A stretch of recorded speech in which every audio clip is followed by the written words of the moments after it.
The advisory warns military personnel and their families to be vigilant after the Islamic State, also known as ISIS or ISIL, called on its supporters to target their homes. It reads in part, ISIL has called on lone offenders in the U.S. to use the yellow pages, social media sites like Facebook, LinkedIn, and Twitter to find the addresses of service members, show up at their homes, and slaughter them. It was only a matter of time. The well-educated and tech-savvy terrorists currently running amok in Iraq and other parts of the Middle East know how to use social media to their advantage, and they have brought the threats home to the American military doorstep as promised. This while they mock American airstrikes, and the current administration seems ready to do business with another band of liars that have proven they cannot be trusted.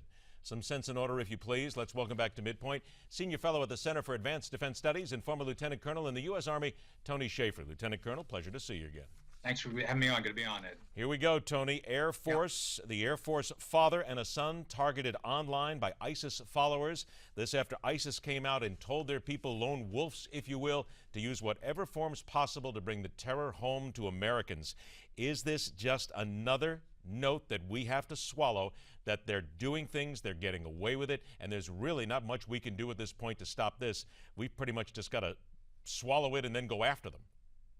Well, there's three things that need to be done. First, we have to accept this as a viable threat. This is actually ongoing, and as you mentioned in your introduction, these folks are very tech savvy. This is a very sophisticated operation. Catherine Herridge was just talking about this in detail in the opening. These folks have mastered and exceeded anything Al-Qaeda could have ever dreamt regarding social media. They get us. Secondly, regarding taking it or not, it's a choice to take it, Ed. We have a cyber command. We have people like me who are trained to counter this sort of thing.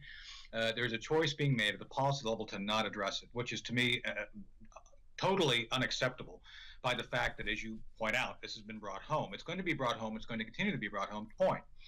This is realistic. This is real. This is a targeting of individuals at the level that they're going to be swarm attacked virtually. Or more importantly, this all leads to the real world. What goes on in cyberspace, Ed, obviously has a terrestrial tangent or link.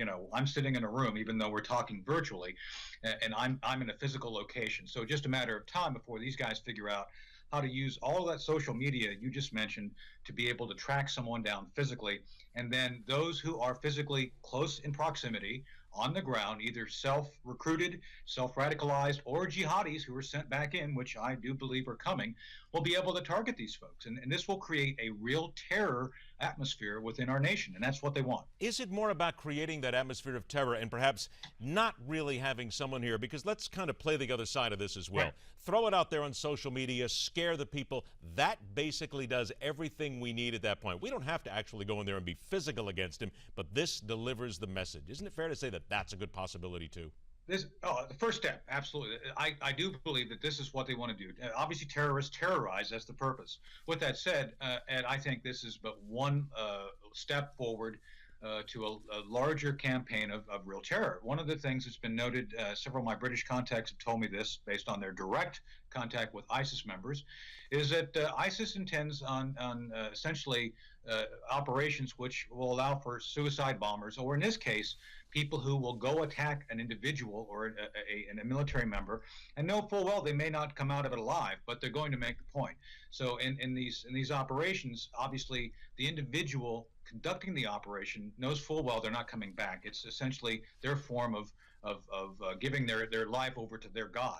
And therefore, yes, right now, it's all cyber, it's all virtual, but I do believe and I do trust it'll happen probably within the next year. You're going to see real attacks. If this is not stopped, you're going to see real attacks that are going to be traced back to this virtual targeting of military and governmental members. Got about 30 seconds and we'll take a break. Sure. Do you actually believe, though, that Cyber Command could have stopped this? You said that they're letting this go, but are they really able to stop it, or are we just, because of the nature of the internet, are we just not able to stop these things?